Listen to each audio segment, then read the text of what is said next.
good afternoon, and Eid Mubarak to our brothers and sisters of the Muslim community.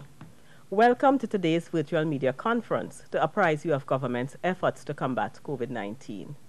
Today with me is the Minister of Health, the Honorable Terrence Deyalsingh. The Minister of Health, the Honorable Terrence Deyalsingh, will provide an update on COVID-19 in Trinidad and Tobago. Thank you. Good afternoon, Minister Cox. Eid Mubarak to our Muslim brothers and sisters and the Muslim community, but also to wider Trinidad and Tobago, because, Minister Cox, as you know, we are one of those blessed places where we celebrate each other's religious festivals, whether it's Christmas, Easter, Diwali, or Eid. And we are very lucky to be like that. So Eid Mubarak to Trinidad and Tobago and the Muslim community. I will start off today's report on what is happening globally. Globally, we have crossed 5.45 million cases of COVID-19. We are closing in rapidly on 5.5 million cases. It's a matter of time before we touch 6 million. The number of deaths globally is a staggering 346,000 deaths. That's a large number, 346,000 deaths. And the number of persons recovered to date, 2.19 million.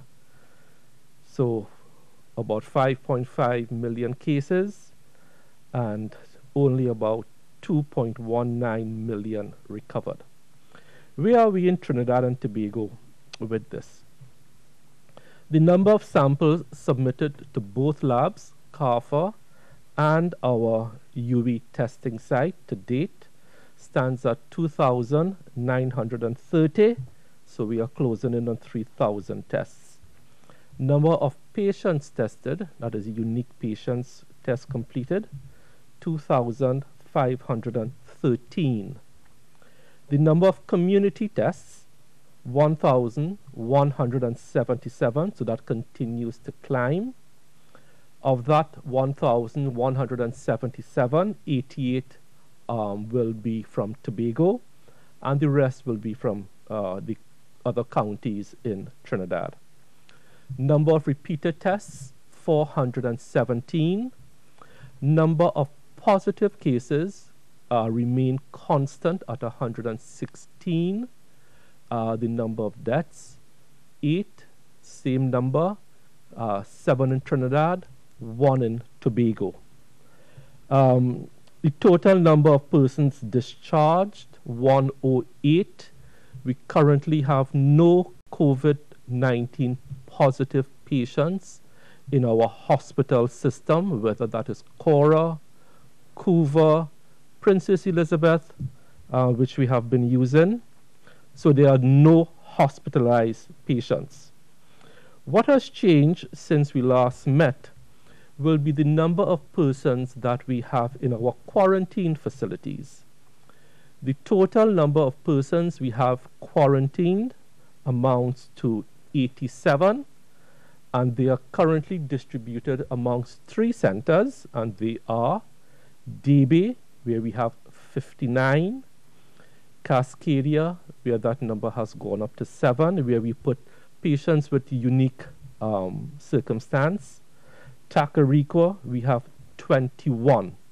So the total number of patients quarantined is 87. Over the next, from tomorrow and continuing forward, we are expecting 30 persons from Caracas. They will be quarantined at the Brooklyn Center in Sangre Grande, which we still have. We could not have used Brooklyn before because, as per protocol, any step-down facility used for COVID positive patients must have a minimum of 2 weeks. Let's just call it airtime, in out time. It has to be cleansed, decontaminated, and we give it a minimum of 2 weeks before we can use that facility again. So we have gone more than 2 weeks with the Brooklyn Center. So 30 persons who we expect tomorrow will be housed at the Brooklyn Center. And I am told we expect 26 persons from another cruise ship, the Carnival Fantasy, 26. and they will be going to the home of football. I don't have an exact arrival date as yet.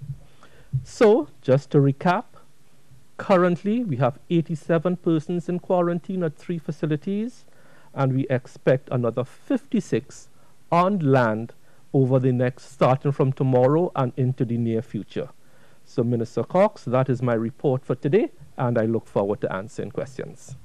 Okay, thank you very much. Members of the media, the floor is now open. Remember to identify yourself and the media house you represent before posing your question. We want to give as many of you an opportunity to pose questions to us, but that means in our limited time, we will have to give each media house a chance to get a maximum of 2 questions in. And once we have completed the pool and time allows, I will come back to you. Let us keep this in mind as we begin taking your questions. 98.1. Good afternoon to the panel. Stephen Cummings, 98.1 FM. Minister Deyalsingh, we are into our second phase of a 6-phase process having regard to what some may say have been encouraging signs over the several weeks of patient management and care. Are you able to say whether the COVID curve has in fact been flattened for Trinidad and Tobago? And another question, I thought, Dr. Parson, you probably would have been with us this afternoon, but I wanted to ask about the status of the PT panel results so far. Okay. I'm not sure if you're able to sure. address that question in particular. Okay. Thank you. So thank you, Mr. Cummins, for your questions. I will answer both. The curve has in fact been flattened. What the curve refers to is the ability of your hospital system to accommodate COVID-19 patients. So from day one, when we set up the parallel healthcare system, it was never overwhelmed, neither the parallel healthcare system or the normal healthcare system. There was no increase in any respiratory diseases. We were able to treat all 116, well, 108 if you take out the 8 deaths. We were able to treat all 108 persons successfully. So the curve was in fact flattened. And yes, I am quite encouraged by the fact that since May the 11th, when we went into phase 1 of the opening, from May 11th to now, we have had no increased cases, not even one. And I think that is testimony to the public health advice that we got and that we live by. And I also want to thank the population, because the population now has a serious role to play. It means that most members of the population heeded the advice to stay at home unless you have to go out to work or go to the grocery or go to the pharmacy. Many people continue with their social distancing, physical distancing. I want to convert the term from social distancing to physical distancing. Many companies that I have visited, I am quite impressed by corporate Trinidad and Tobago adopting hygiene measures, hand washing, putting out sinks, insisting that people who come into their premises wear masks. And again, you see the wearing of masks, covering your nose and mouth is going to make a huge difference. So I am encouraged. The PT panel, the Chief Medical Officer has not yet signed off on any private lab, because we did say as soon as any private lab goes through the process that even the UWI lab has to go through, we will make it public. Nothing has been made public as yet. So, Mr. Cummins, thank you for your questions, and I hope that answers both. Thank you. Priya Bihari. Hi, good afternoon. Priya Bihari, azpnews.com. Minister Cox, I just wanted to find out, initially the Prime Minister had said that we were going to have 3 of these VMCs, but we only had 2. Can you just clarify that? And also, there have been a number of complaints, AZP News, about people not receiving their salary relief grant. They want to find out if they'll receive it very soon, because there seems to be a big backlog of people not receiving it. And some are concerned that they may go back to work as the phases are, as we go into new phases, and they won't yet received their grants? Hi. Relief grant, we have been checking on it. There has been some delays, but they have been working assiduously to produce or to make sure that persons get the grant as soon as possible. For the Minister of Finance, we will get an update and get back to you. Minister, you have any update on the salary relief grant? No, I don't, sorry. Okay, good. And concerning the, yes, the Prime Minister did announce that there would be press conferences Monday, Wednesday, and Friday. But I think Saturday. there was on Saturday. But there was a mix-up, a communications mix-up. But this, I'm happy that you all are looking forward to these press conferences, and we will continue to have it at the stipulated times. I-95.5. Good afternoon to everyone. Whithfield Turner from I-95.5. Minister Deyalsingh, I don't know if you can help us out here. With respect to the increasing of flights and sailings between the islands, as well as the reopening of the cafeterias on board the ferries, trying to work out exactly which of the phases would that fit into. And also if you can provide us with any information surrounding a teenager who would have come into the country, or who was due to come into the country from St. Vincent and the Grenadines to receive treatment for burns sustained in an explosion at the gas station there, whether she has actually come into the country and what's the status at the moment. Okay, so on the issue of flights and ferries, I'm assuming you are talking about flights and ferries between Trinidad and Tobago, not outside of Trinidad and Tobago. As you know, flights and ferries are currently running on a restricted schedule. We will be communicating and giving the Ministry of Works and Transport, which operates the sea bridge, all the necessary advice, and also Air Caribbean. We will be giving them all the necessary advice as to how they can safely ramp up their services, and whenever they request that information, we will give it to them. The Ministry of Health does not dictate the frequency of flights or the frequency of sailings. What we will do is give them all the advice so that we could safely, and that's the key word, we can safely increase flight schedules and increase sailing schedules. On the issue of the teenager from St. Vincent, patient confidentiality prevents me from talking about any singular patient, their health status, and I'm sure, ladies and gentlemen of the media, we have crossed that bridge too many times for it to be reoccurring when we are asking about individual patients. If any individual patient has to come here to seek treatment, it will be handled via the Office of the Chief Medical Officer in the most confidential way to ensure that any patient receives treatment. But I cannot give you a status update as to the health of that person. Okay, Minister, I just want to add, I was just informed from a national security perspective that the person from St. Vincent came in yesterday. Good, there you are. TV6.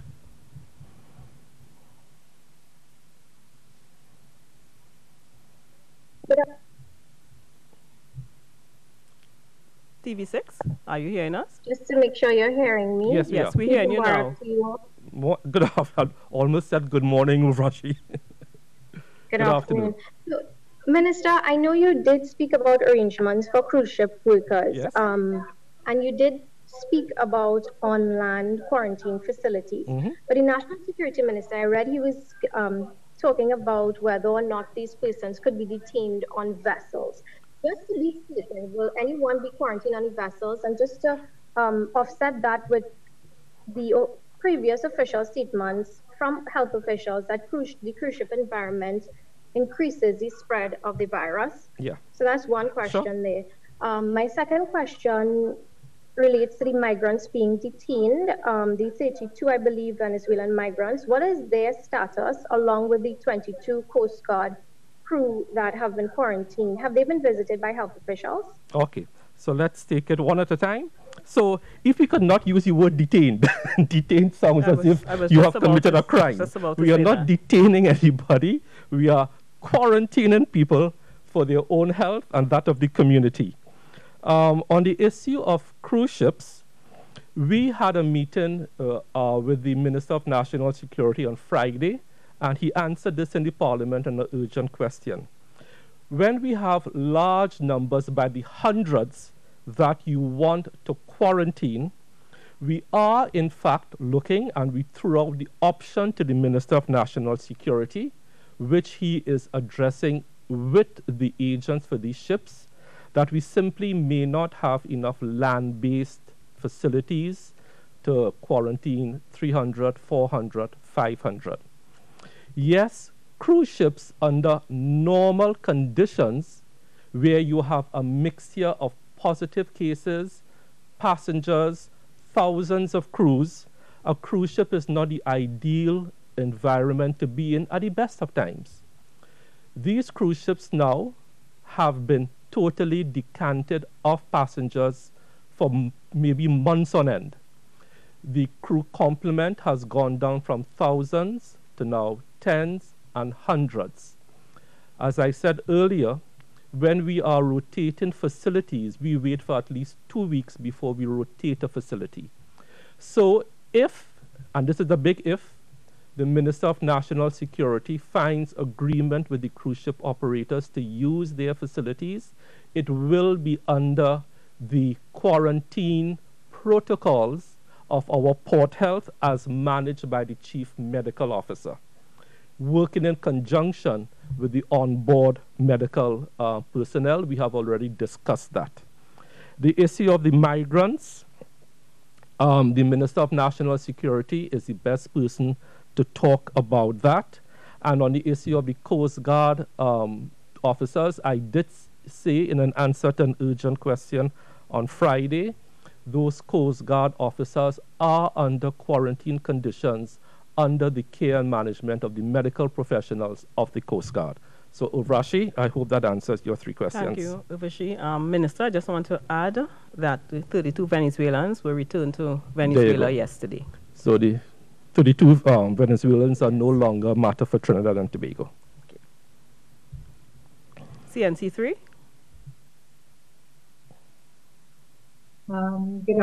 Good evening, everyone. Hema Ramkissoon CNC3. Minister, I just want to get an update. I know the Prime Minister has routinely stated that he depends on medical advice in relation to the reopening of the economy and advice onto when he's going to move to the next phase. I know that we're at phase 2 right now, and that phase was adjusted based on what he said was the medical advice given by the team. Considering that now all of the information seems to have suggested that we have or may have flattened the curve in Trinidad and Tobago, my question would be, have you or the CMO advised the Prime Minister on maybe any changes to take place to phase 3 or phase 4 or even phase 5 of this plan? And on a second note, this is a sport-related question. I see that the WICB has stated that they are going to go ahead with the tour for England. And for that to happen, they must obviously take players in and out of the Caribbean region. My question is, has the WICB been in contact with you or other officials about this tour? Okay. So thank you for those questions. The Prime Minister will contact us when he needs the advice, as he has done for the other 2 phases of opening, and we are prepared to give him the advice. We are collating a lot of information right now because when he calls on us again for the 3rd time, we must be ready to give him the most up-to-date advice as to what we will do with phases 3, 4, and 5. On the issue of WICBC, Cricket West Indies, they will have to make their applications to all the local entities to have people fly out. That is not a matter for the Ministry of Health. That will be a matter for national security in Trinidad and the equivalent in any of the other islands where players will have to fly out from. I hope that answers your questions, Hema, and welcome to this forum, Hema. I think this is the first time.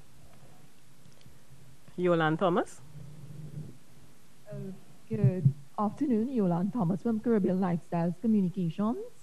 I just wanted to ask, with regards to the 87 persons who would have arrived, were they swabbed from the different facilities, as well as, Minister, I'm seeing a study whereby they're saying women who have tested positive for the coronavirus, there's evidence that of placenta damage. Can you address that issue? Sure.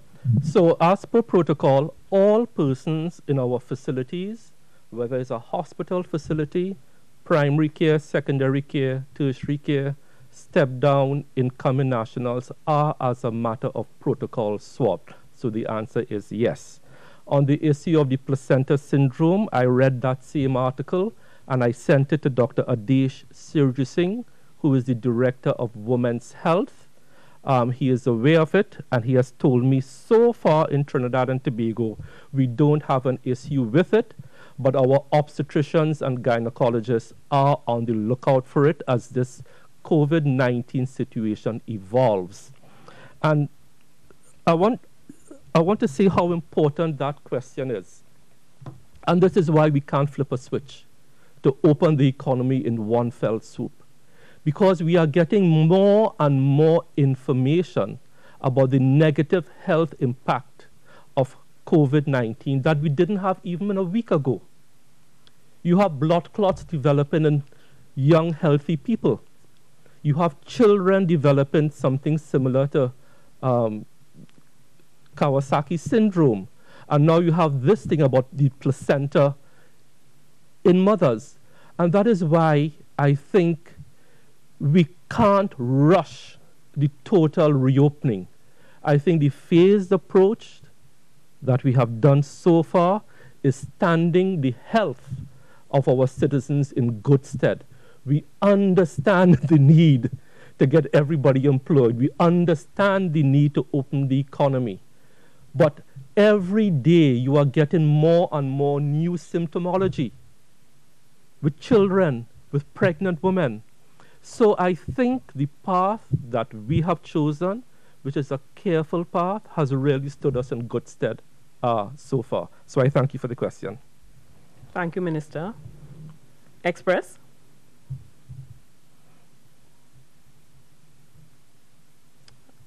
Not hearing you.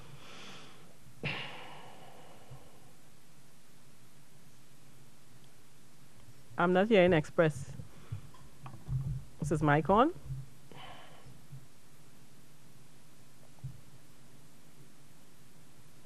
Let's go back to 98.1 and then we...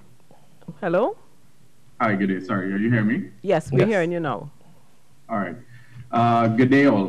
My question is basically just a follow-up to my colleague's Urvashi's question. I'm just hoping for a little bit more clarity in relation to consideration being given to cruise ship for individuals who are returning to Trinidad. Mr. Deyalsingh, you said earlier that there were not enough land-based quarantine areas. But on April 21st, you said that there were in total 924 beds available for patients encompassing primary, secondary, tertiary, and convalescent care. So I was just wondering if there was any change in that scenario, or is there another reason for consideration being given to cruise ships for holding patients? Sorry, yes. So there has been no change, and I'm glad you asked the question, because I think when we say there are 900 and something beds across the system, let me explain what that means. Our step-down facilities at House of Football, Home of Football, is 86. Brooklyn is 40. Balandra is 70. So for step-down, you have 196. Let's round it off at 200. At our convalescent centers, Napa, which we use for healthcare workers, 60. At the Racket Center, we have 48. Let's round it off to 50. At Debe, we have 96. Round it off to 100. That gives you a total of around 210. So 210 plus 200 so far, 410. At the hospital center, at the hospital setting, to treat persons, you have 542. That gives you a total of 948. It doesn't mean, because I think the Honorable Prakash Ramada misinterpreted that figure. Yes, you have close to 1,000 across the entire parallel healthcare system. But it doesn't mean that 1,000 are available only to bring in people. Out of that 1,000, 50% is at Cora, Couva, Augustus Long, Tobago, Arima, Princess Elizabeth to treat persons. They are not quarantine facilities. So for quarantine facilities, you have a total of 406 beds for quarantine as part of the parallel healthcare system. And let me further explain. Members of the media may recall at a much earlier press conference, I indicated that in a hospital system, when you start to approach 80 to 85% occupancy, that is started to be considered full occupancy. You remember that? I'm seeing Mr. Turner shaking his head. Mr. Turner remembers it. And I did say, we are going to drop that because we are treating with an infectious disease where you need to have people spaced out even more. So we want to drop that to about 75%. So 75% of our 406 is 304 available for returning nationals. Out of that 304, we already have 87 occupied. So that's why I said it is difficult to bring in 500 persons at the same time on land. I hope these figures clarifies this 1,000 beds in the parallel healthcare system. Let me just repeat the gross numbers. In the parallel healthcare system, yes, you have 1,000 beds. 400 of those beds are available in step-down and convalescent facilities where you can bring in people to spend their 2 weeks. 542 are in the hospital setting, which you have to reserve and leave for persons who are tested as COVID positive or who are highly suspect. So you can't put in returning nationals into your hospital system. So I'm really grateful for this opportunity to explain the numbers and how they work. Thank you very much. Thank you very much. We go back to 98.1. And thank you again, Stephen Cummings, 98.1 FM. Minister Deyalsingh, this is really a question for the National Security Minister, but I have to pose it to you because he's not with us at this time. Do you know exactly how many of our nationals are on board cruise ships in the Caribbean waters and their status? And latest on any discussions, bilaterals with some of our Caribbean neighbors? Because I think that would help us in our planning and our preparation as we continue to build capacity and manage this whole business of COVID-19 as it affects Trinidad and Tobago. So on the issue of discussions, bilateral discussions with our Caribbean neighbors, that will be the domain of the Minister of Foreign Affairs. I would not walk into his territory on there, and also for the Honorable Prime Minister to deal with his counterparts. On the issue of status of people on cruise ships, the Minister of National Security is looking after that. And once we get his numbers, we are ready to accommodate them. So we have already accommodated many of them. The burning issue now is how do we accommodate that large number of 300? And as I indicated, the Minister of National Security is in contact with the owners of those cruise ships and their local agents to find an amicable solution. Thank you very much.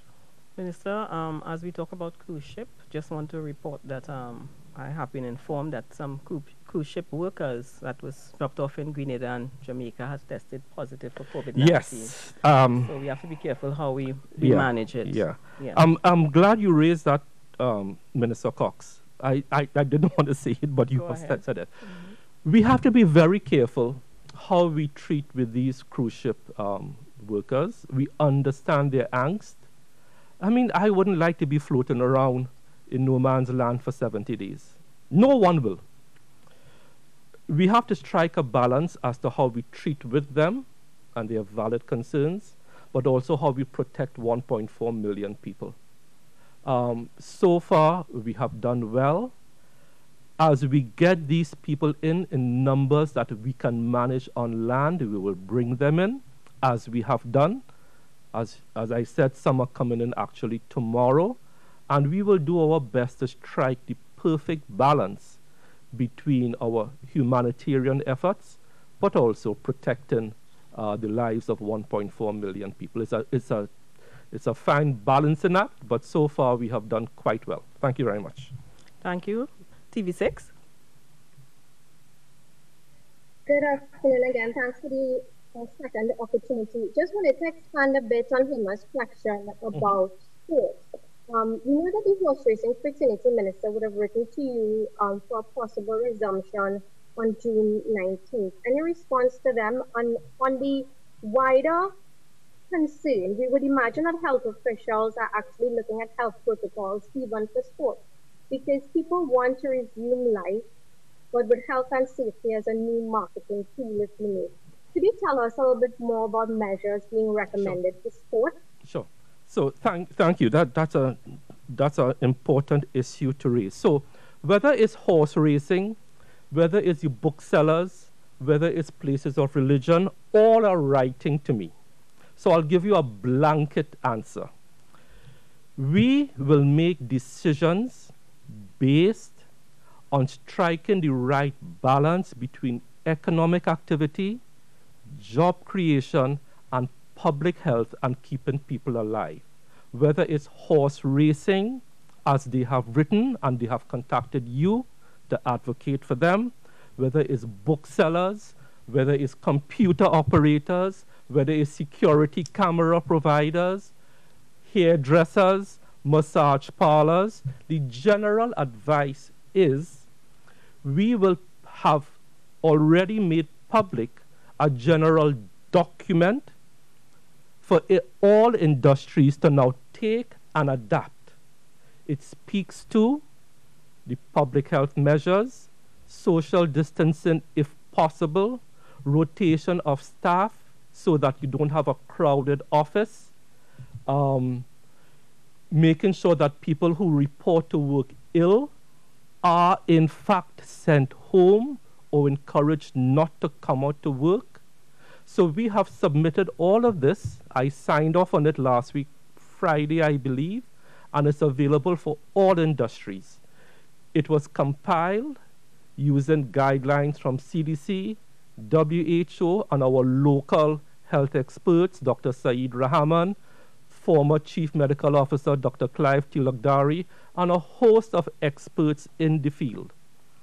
So all of that is being contemplated, but we will not, let me choose my words carefully here. And there's a website, it's on a website where it is easily available.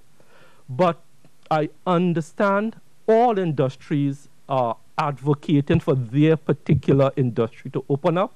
Horse racing is one, I understand that. But we will make decisions on striking a balance between economic activity, job creation, public health, and preserving the gains that we have made. We don't want to slingshot back into 2 weeks ago. So it's going to be carefully managed going forward. So thank you for the question. I just want to go back to, I think prior you asked about the salary relief grant. Good. Over 15,000 persons received salary relief grant to date, and payments continue through NIB daily. 91.9. Hi, good afternoon. Verne Extavour, 91.9 FM. Hi, guys.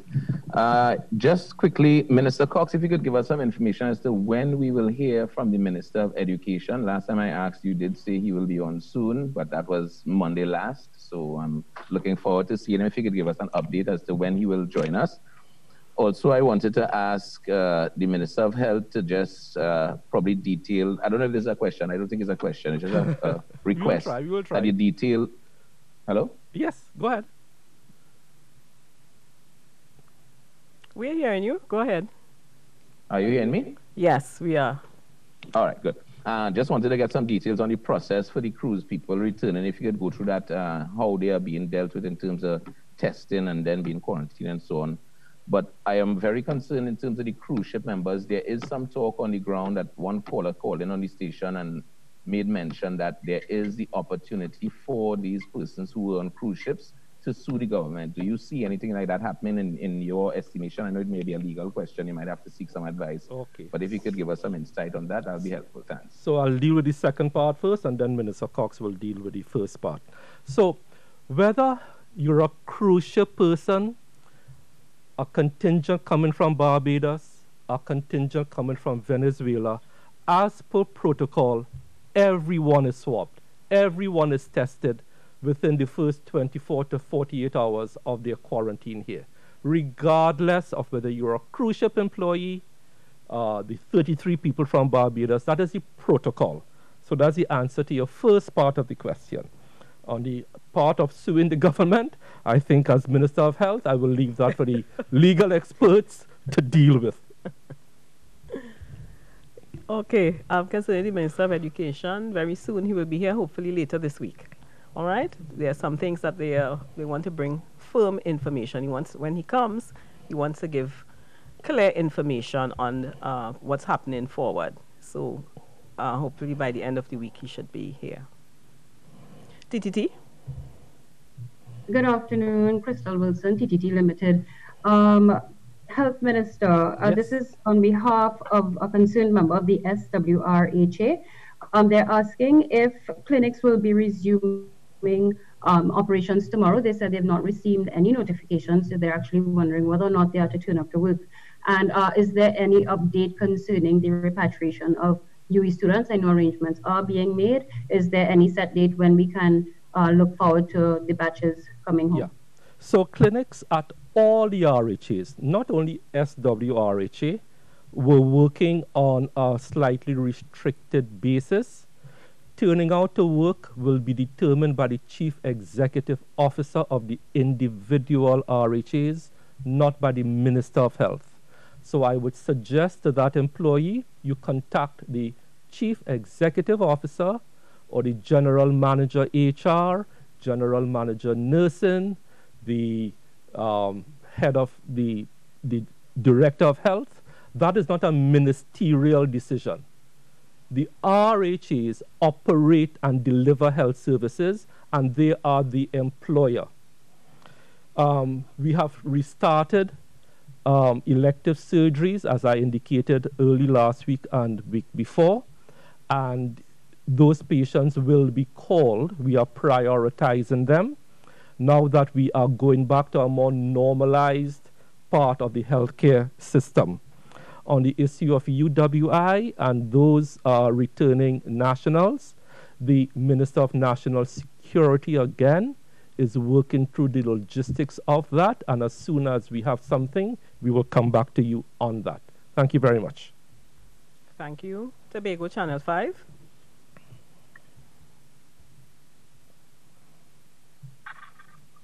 Good afternoon, can you hear me? Yes, good afternoon, we are hearing you. Yes, Akinlabi, hold up to the Channel 5. I don't know if the Minister of Health will be able to answer this one. It's concerning one of the rental grants. I know a number of applications from Tobago would have been put on pause because of a number of instances of fraud. I know last week you said you are working on it. I just wanted to get an update on this if you can. Okay, so the Minister of Health will not even attempt to answer that question, but I know officials from the Ministry of Social Development are in fact unioned and will send the appropriate answer to Minister Cox. Thank you. Thank you very much. I think I'm looking to see if any more hands up. 98.1, your hands up again. 98.1. And thank you so much, Minister Cox, for engaging me for yet another time. But this question is for you, really. Would we be able to see a broader representation of ministers coming to these press conferences? We've seen where COVID-19 has impacted every government sector, every government ministry, labor, finance, foreign affairs.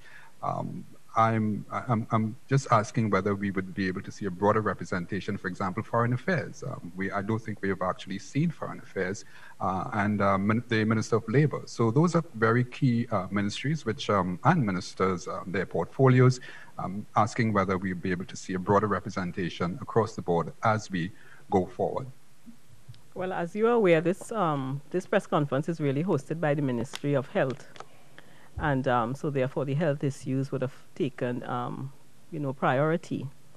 But yes, I mean, could you tell me who else you would like to see, please?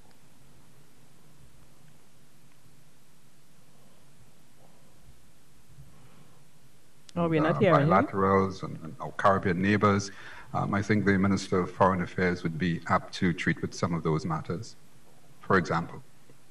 Okay, thank you. Okay, just for clarity, at these press conferences, the following ministers have in fact appeared: Minister of National Security on several times, the Attorney General, Minister Camille Robinson-Regis was here at least twice, the Minister of Finance was here, and that's what I can remember off the top of my head, but we do take your suggestion. Minister of Trade was here, so we do take your suggestion on board. Okay, at this time, I'd like to ask the Minister to give us your closing statement, please. Thank you very much. And thank you very much for joining us on this public holiday for Eid. And again, Eid Mubarak to the Muslim community. As we look forward, ladies and gentlemen, to more opening of the economy, I just want to relate two examples coming out of the United States as to why we have to be careful, why we have to be measured, and why we have to be responsible. There are two cases in the United States where two hairdressers attended to their clients over the past 2 weeks, Minister Cox, and those two persons infected 84 people. 84 people. That's 84 new cases. On this forum, twice before, I have indicated what close physical contact means. It means any two people or group of people in close proximity, that is 3 feet or less, for more than 15 minutes. That's the scientific test of what is close physical contact. And it is because of what we know on the science, we have taken this very careful approach to reopening the economy. It is true we can't please everyone at the same time, but I think by and large, the comments I have been getting from the population is that they understand, they agree.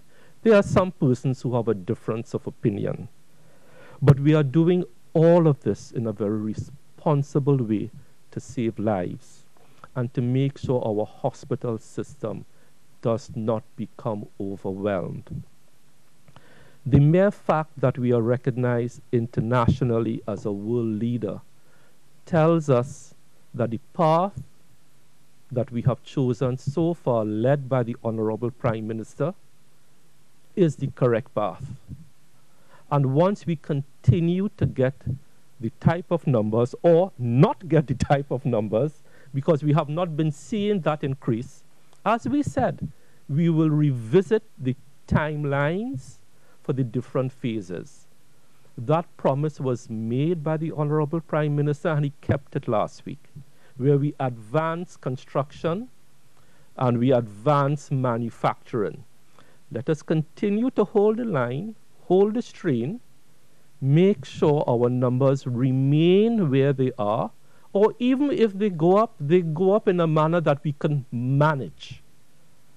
This is a management problem. It's logistics. And so far, the Honorable Prime Minister has listened to his healthcare experts, and we have done quite well. Let us continue in a very disciplined manner over the coming days, and who knows what news will await us. But the news can only be good if we continue with the healthcare measures, and as I close, Minister Cox, a mask is to be worn over your mouth and nose.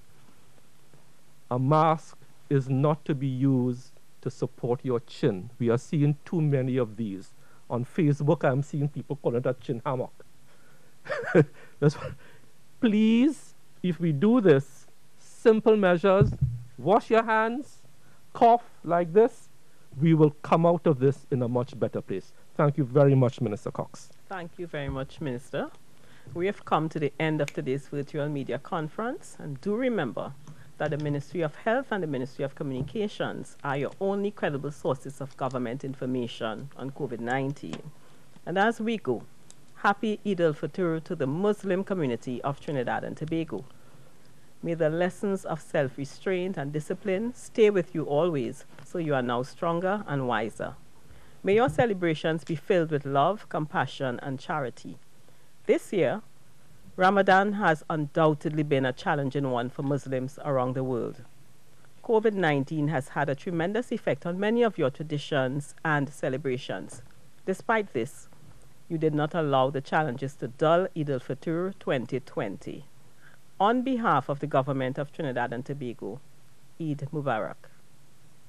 I am Donna Cox, Minister of Communications. Thank you for joining us today as the government continues its efforts to flatten the curve and beat COVID-19. Stay home, stay safe. May God bless Trinidad and Tobago.